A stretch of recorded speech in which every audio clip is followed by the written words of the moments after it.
virgin rainforest, our idea of a tropical Eden. Or is it? Look a little closer and the struggle for life is played out in every... Beautiful, lush and deadly. Welcome to Manu.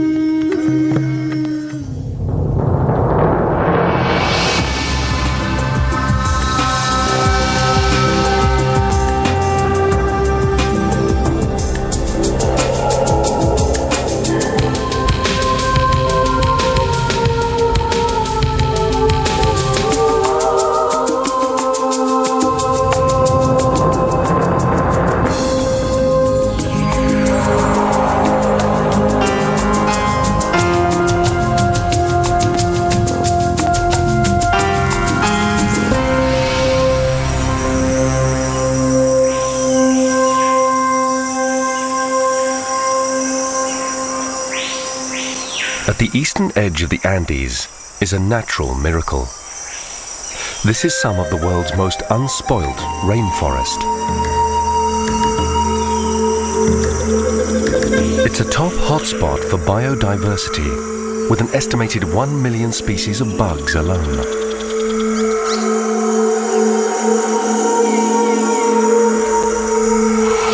This is the Amazon basin of Peru, and through its heart weaves the Manu River, a life-giving highway around which amazing communities of unusual and endangered species thrive.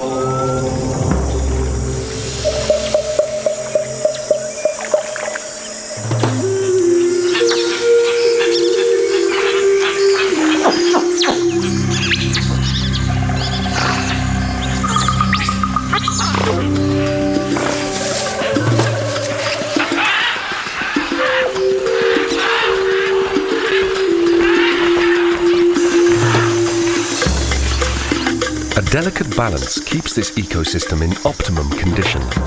The relationships between plants, animals, climate and geography are complex. Everything relies on everything else to work. And everything feeds on everything else to survive.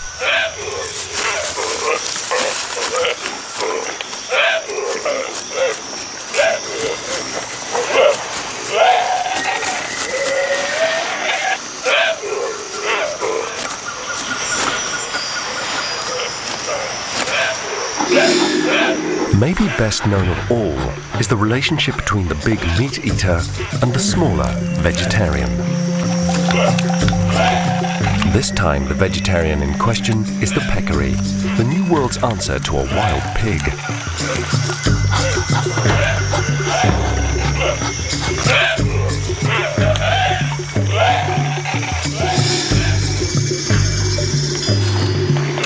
The peccaries abandon their own meal at the first sign of danger.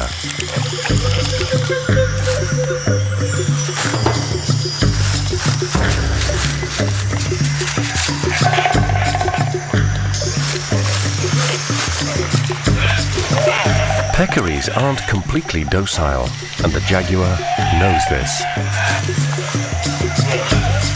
With 5-centimeter tusks, they'll viciously attack a predator if one of the herd is wounded.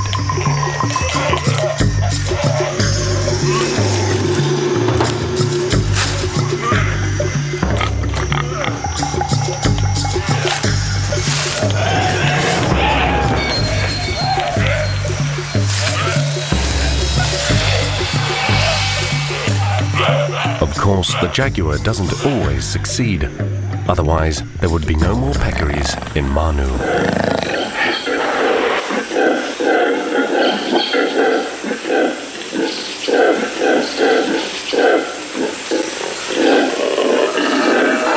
Howler monkeys up in the canopy don't need to worry about predation from the ground.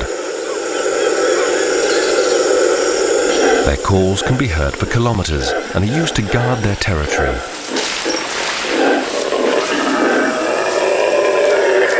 Like peccaries, howlers are vegetarians, spending most of their day consuming vast quantities of rainforest leaves.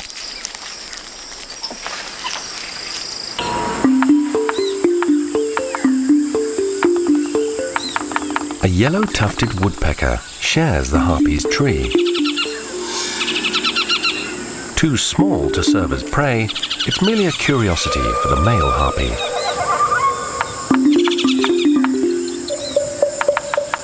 There's plenty of others to choose from.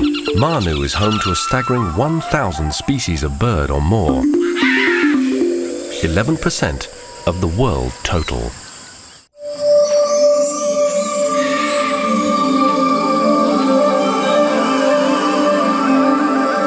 Unnoticed by the animals, struggles on a bigger though quieter scale are all around. A seemingly innocent fig tree attracts the attention of scarlet macaws.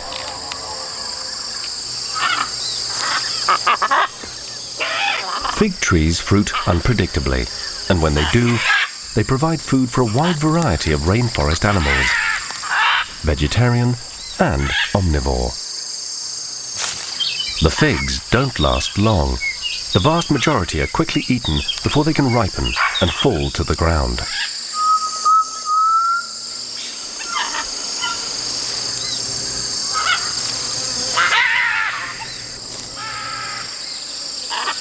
But this feeding frenzy is no loss to the fig tree, and there is a reward for giving away its fruits.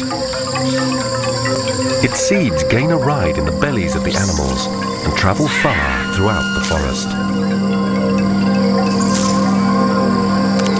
After the figs are digested, the seeds are left in deposits of droppings high on another tree's branches. It looks harmless enough, but if the conditions are right, this will be the beginning of a ruthless takeover on a massive scale. It's a race against time, plant style. Slowly, the invading fig tree sends down deadly aerial roots. If the roots are successful in reaching the ground, the host tree is doomed. For now, the germinating invader has access to the water and minerals it needs. Recharged, it sprouts new branches, which begin to smother and strangle the host. Gradually, during a battle that can last for more than 200 years, it's the strangler fig that wins, having killed its host to gain a place where it can thrive and grow in the light, bright canopy.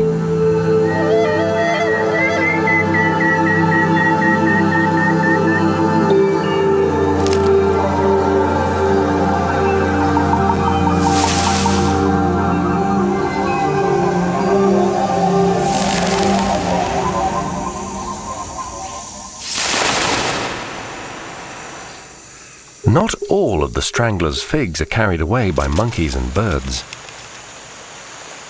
Some of the fruits fall straight to the ground.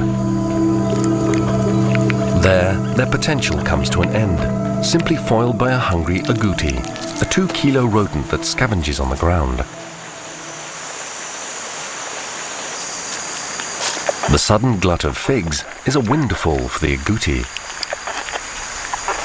and for other animals that like the taste of agouti. This chain repeats across the rainforest. An abundance of plants attracts grazers and foragers, and in turn, they attract predators.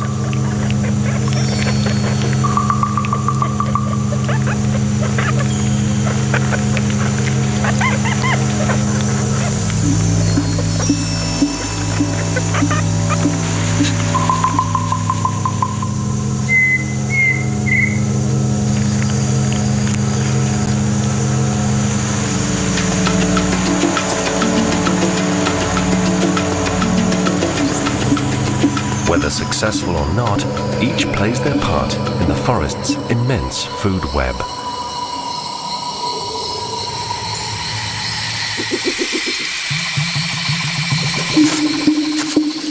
At night, a new cast of animals emerge to discover the figs. Another rodent, the paca, is 5 times the weight of the agouti and wastes no time. Nor does a Hercules beetle.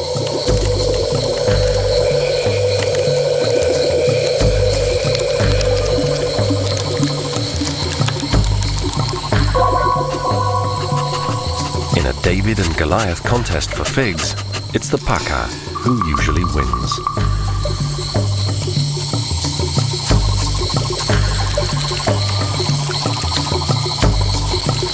Whether night or day, the plants attract vegetarians, which in turn attract carnivores. whittling down the weak, the unwary, and sometimes just the unlucky.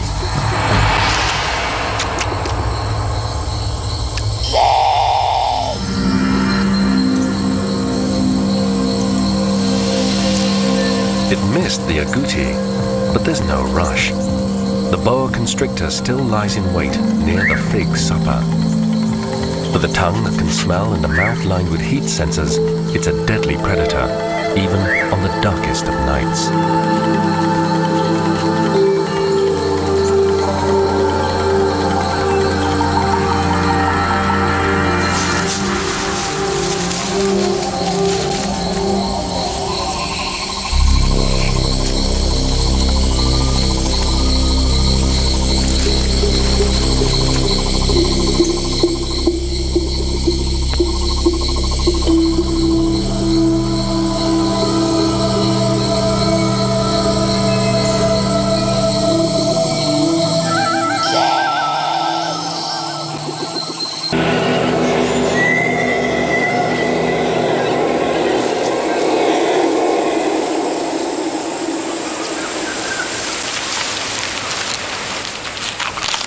Howler monkeys are too large to be hunted by birds of prey, but they have other concerns.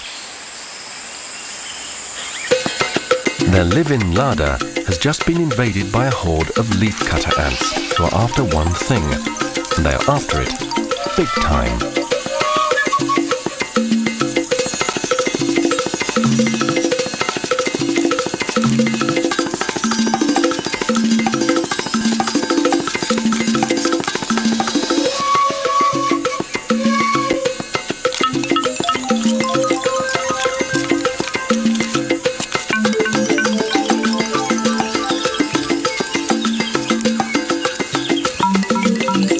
A typical leafcutter colony includes 2 million members. Like an army equipped with pruning shears, they wreak havoc on the jungle's vegetation. Unlike the primates above, the ants don't eat the leaves. Instead, they feed them to a fungus growing deep in their colony. The fungus transforms the leaf matter into its own growing body in the darkness, day after day. And it's the growing fungus that the countless ants keep alive so they can devour it. The ants' world looks like an endless production line, raw materials in at one end and goods out at the other. In the center of the colony, a single massive queen lays more than 30,000 eggs a day. Fresh troops for the ravenous horde.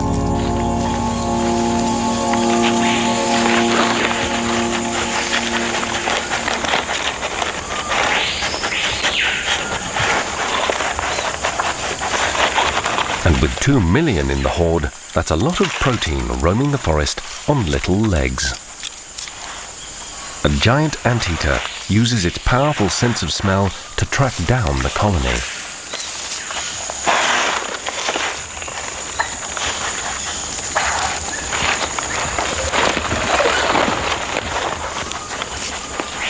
The anteater is a state-of-the-art jungle specialist. Over millions of years in the rainforest, it has carved out a niche in which it is totally dependent upon a single group of creatures. In a changing world, this can be a risky proposition. Evolution has fused the anteater's jawbones shut and equipped it with a sticky 30-centimeter tongue that can lap up prey by the thousands.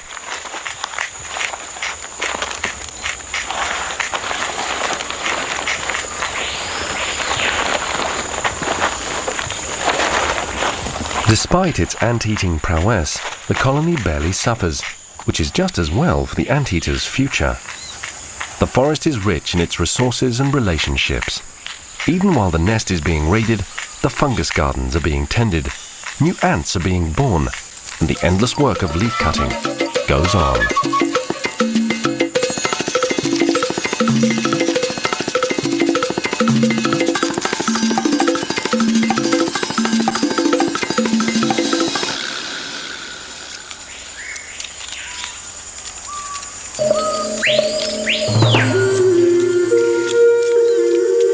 Above the forest floor, another large mammal has become specialized for a different kind of habitat. Weighing barely 6 kilos, the tree sloth spends nearly its entire life in the rainforest canopy. This young mother carries her fragile month-old baby on her stomach.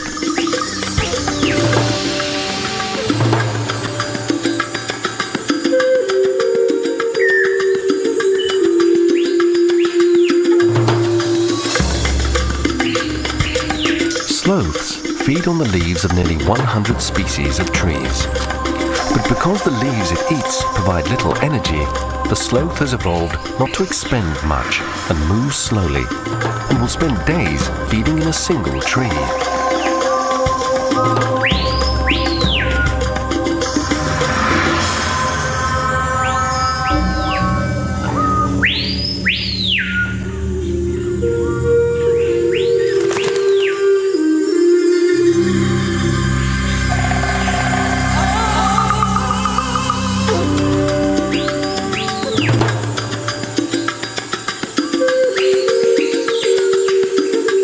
The baby will nurse for another month, and the mother will look after it for 6 more.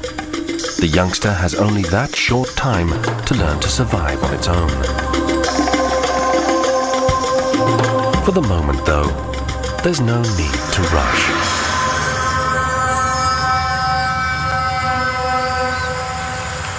Manu's rivers and lakes are patrolled by river wolves, which feed on the large and plentiful fish. They are, in fact, giant otters, and like wolves, expert pack hunters.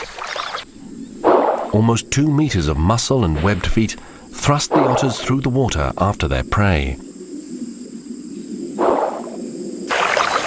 They are the largest otters in the world, up to twice the size of their European and North American cousins. Rare throughout the Amazon, only about 100 live in Manu, and this is perhaps the largest protected population in the world. The otters live in extended families centered on an adult breeding pair and their young. A 6-month-old cub still nursing has to beg if he wants a share of the hunt's food. They are one of the Amazon's largest predators and hunt crabs, snakes and birds, as well as fish.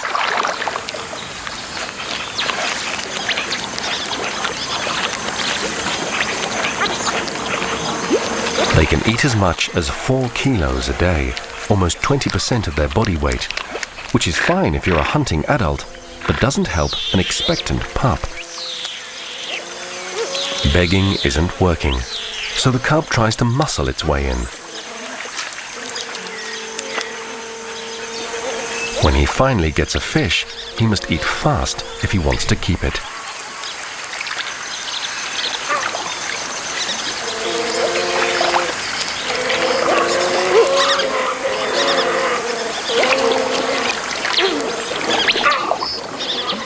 Giant otters are social mammals who depend on the family group to hunt.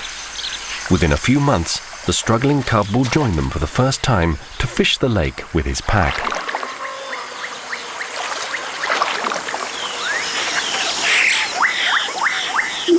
Perched above the water for protection from predators below, a colony of caciques build ingenious hanging nests. Cacique means chief, and it is the male who is dominant here, overseeing the work of his female harem.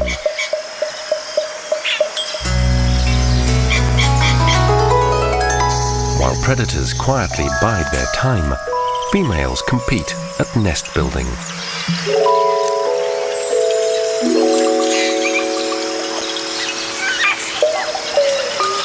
Stealing twigs from a neighboring nest is a common shortcut. Even though they live in a commune, each bird is responsible for its own success or failure in building a home for its young.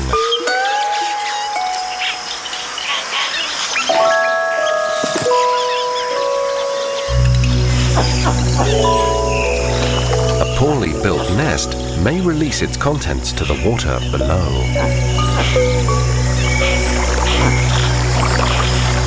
Across the lake, a group of hoatzins has arrived to take advantage of the shoreline's plentiful supply of food.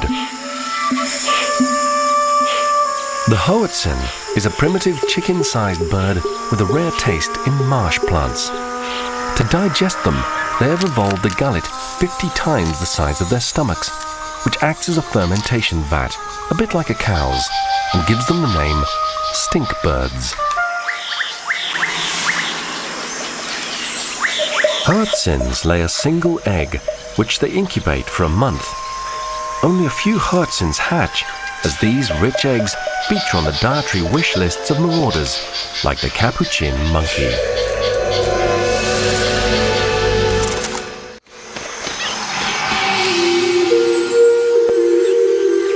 To us, this is nature at its most beautiful. But the deadly threads of the Amazon web of life travel across water and land, and up from the forest floor to the tree canopies.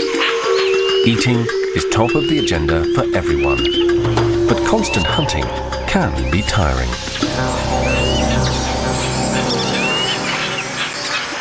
Like wolves, lions, and other social carnivores, giant otters spend much of their time grooming one another.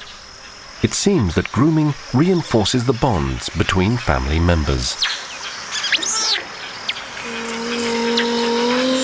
Even though otters rule from the top of the lake's food pyramid, they do have potential predators. Lone otters may be vulnerable to attack, but packs have many ears and eyes on the lookout.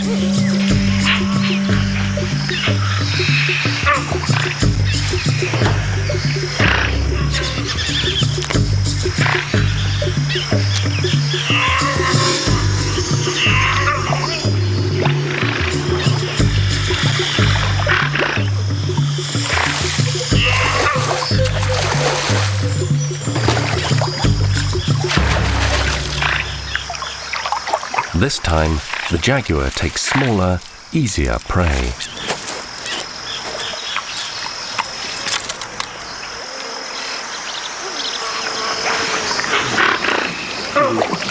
To protect themselves at night, the otters build dens in the banks along the lakeshore that tunnel 3 meters or more into the earth.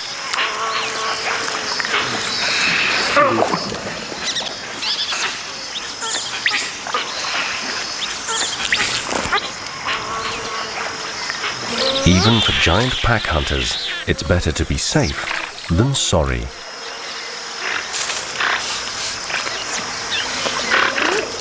But for the moment, in the heat of the afternoon, Manu's biggest predator takes the time to rest.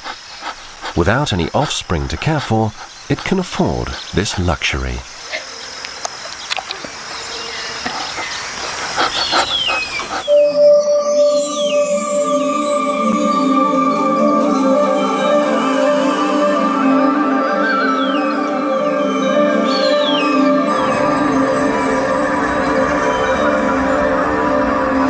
Meters above the ground, the powerful harpy mother labors for the needs of her chick.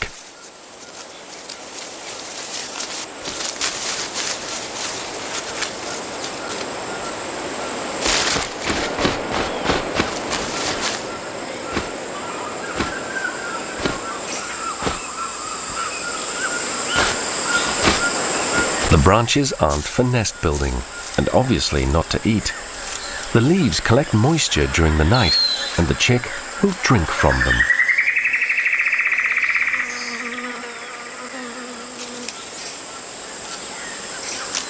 This rarely seen behavior may be the mother's way of protecting her chick from the effects of the hot tropical sun.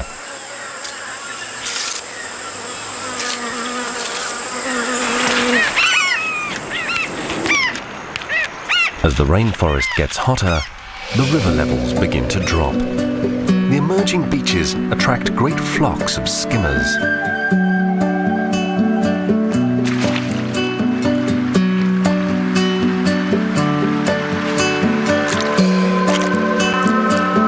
The birds' black feathers absorb the sun, so they often bathe to cool off.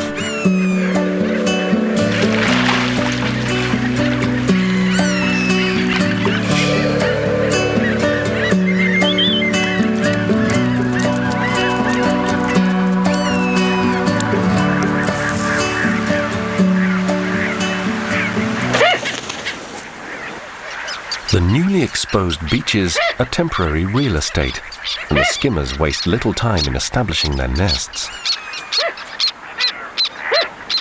The ravenous chicks will gorge themselves on fish for the next month.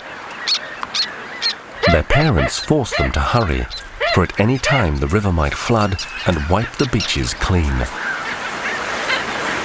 Life for the chicks is a race in which they must become large and strong enough to fly and thus to escape, both from predators and from the elements. What little free time their lives allow is spent waiting for the next meal.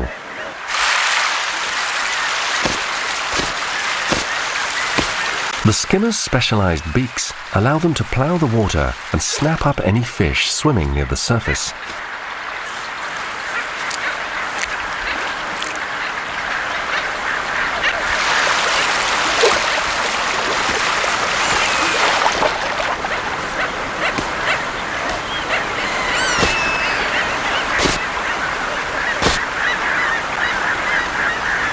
The fishing will continue both day and night, and the chicks will grow rapidly.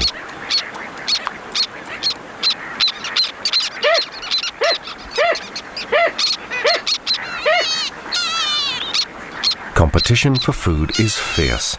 The more aggressive the chick, the more food it gets, and the greater its chances of fledging.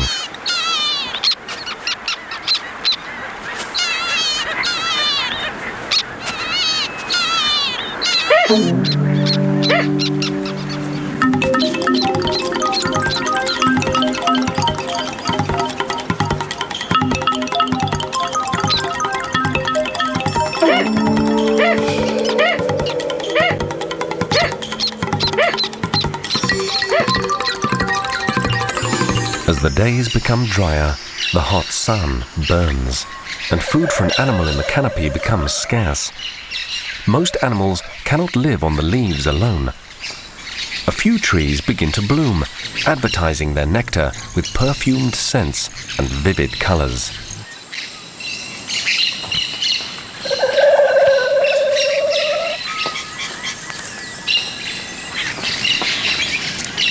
While normally preferring fruits, even a troop of spider monkeys is attracted. Beggars can't be choosers, with food sources elsewhere drying up.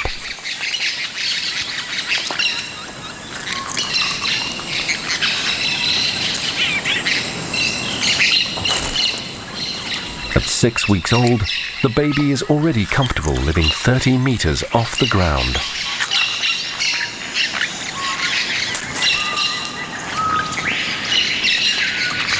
The bright flowers have evolved to be noticed, but give nothing away for free.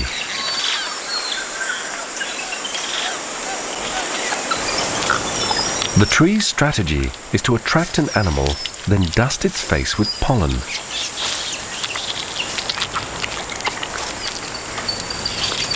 Plants are a major part of the food web, and since they can't move, they do the next best thing.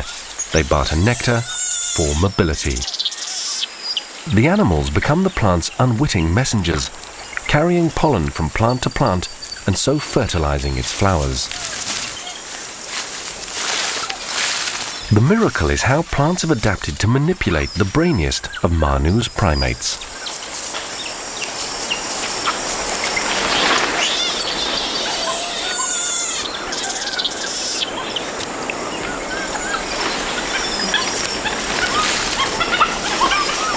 Although thousands of plant species grow here, only a dozen provide food for the majority of birds and monkeys during the lean summer season.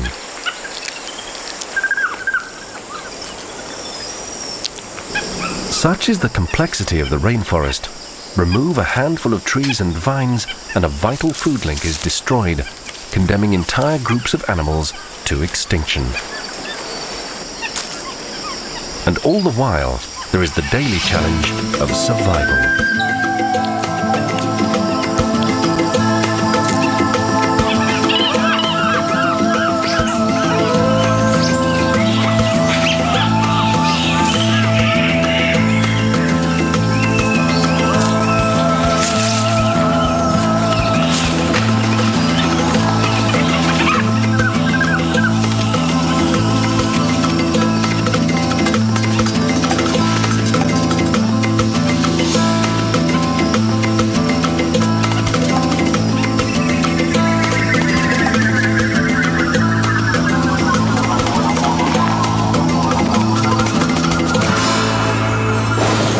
wet season is still a few months away, shafts of cooling rain sweep across the forest.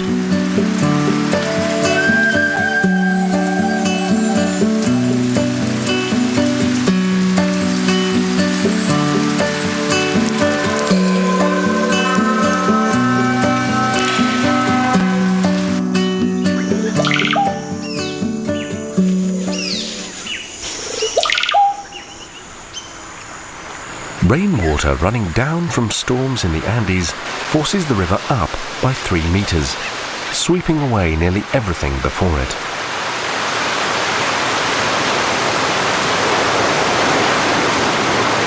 For animals nesting on the river's shore, the sudden flood means disaster. Within hours, a nesting beach can disappear. The skimmer chick is still too young to fly, and its parents are powerless to help it.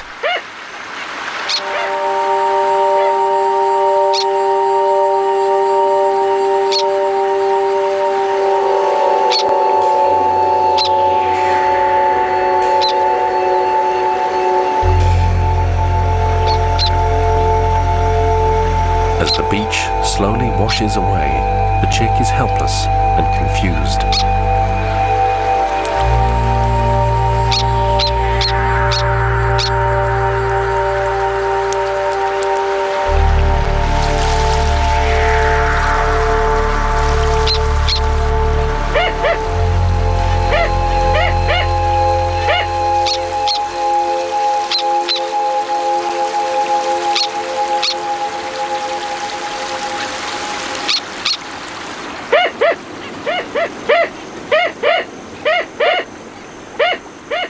Within minutes, it is over. The river reclaims a life that for months it patiently sustained.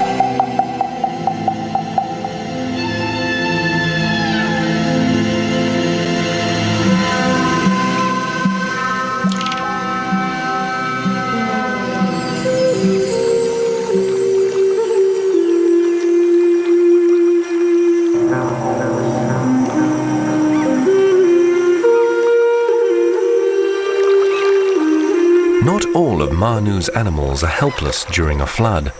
Many will swim, clamber, or crawl away. Others will fly or move up to the canopy above. Floods mean nothing to the spider monkeys in the treetops.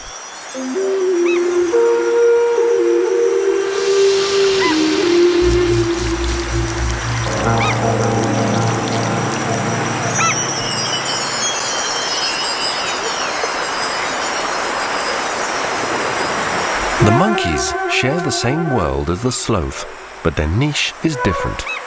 They can leap between trees in seconds to find the high-energy foods they need. Even this baby is quicker than the sloth below. It will be another half hour before it is safely up the tree. The monkeys also need to be quick to avoid danger.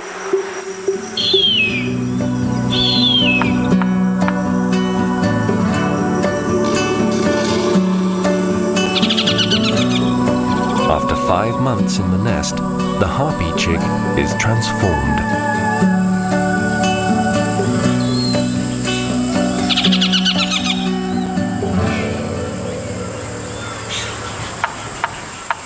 Not yet able to fly, the chick still relies on its parents for meals of spider monkeys, sloth, opossum, other small animals, and reptiles.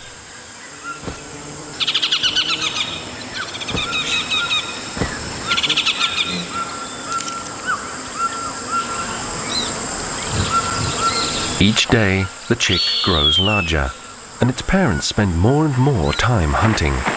Within a few weeks, it will be ready to leave the nest after 6 months on top of the Brazil nut tree.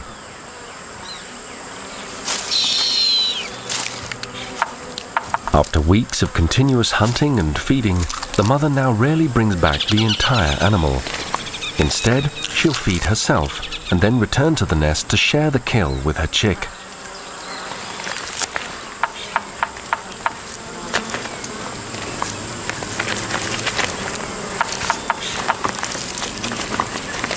The woodpecker drills the eagle's home to find its own food.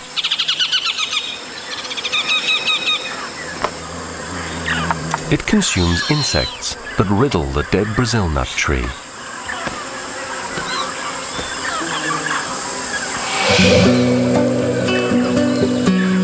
It will still be a month before the chick can attempt to fly, but he will need to build up strength and mobility before he tries to leave the 30-meter-high nest.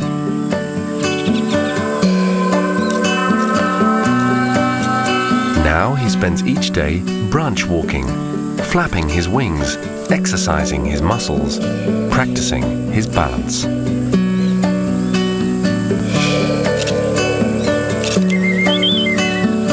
All is preparation for the day when he will be released into the forest. For the moment, though, the chick watches the forest going about its business, unaware of the new member about to take its place in the giant and complex food web.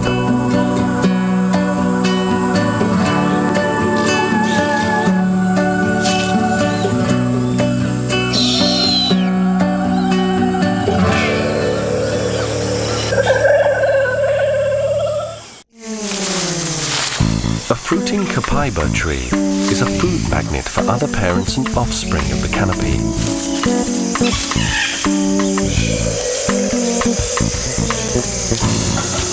The seeds are favorites of spider monkeys and their hungry competitors, the toucans.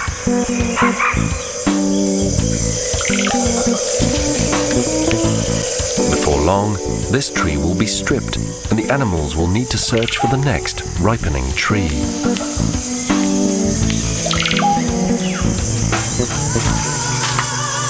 The spider monkey baby is now 3 months old. He spent the last 2 months clinging almost constantly to his mother, so he now enjoys the freedom that only mastering his prehensile tail can bring, including the chance to feed himself. His tail will also let him travel through the trees safely to find new sources of food and to escape predators from above and below.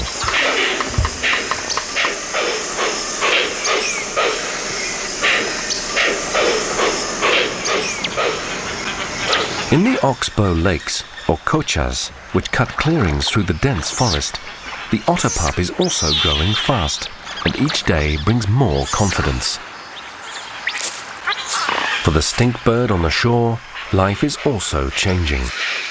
Luckily, the egg wasn't poached and has successfully hatched. The mother now has a chick to feed with regurgitated swamp plant fermentation. There is a specialist for every niche in Manu.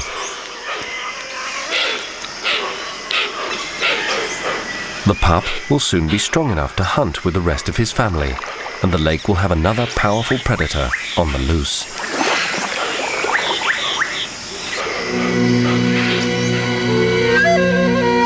As another month passes, a critical time for the harpy chick has arrived.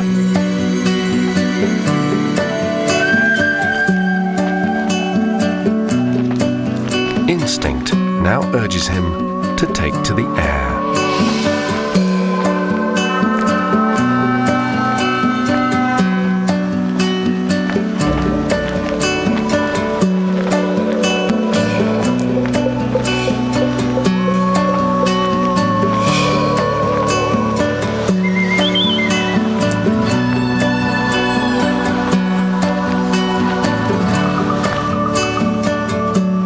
Of course, every harpy must pass this first test if they are to take the role of the most powerful eagle in the world.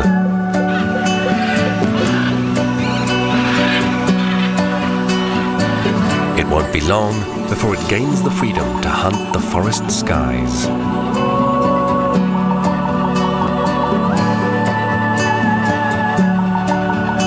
And whether it succeeds or not, whether it survives its first month or first year in the rainforest, it cannot help but become an integral part of Manu's vibrant web of life.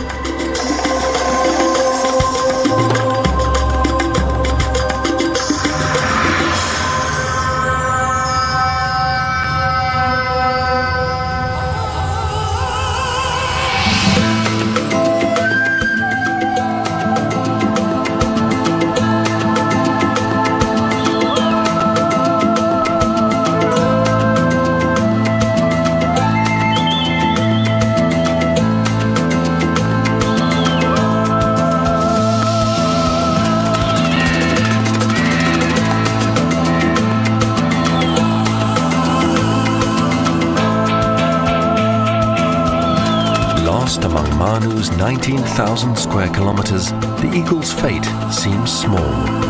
But every tree, leaf and animal predator, parasite or prey, they rely on this exchange to thrive.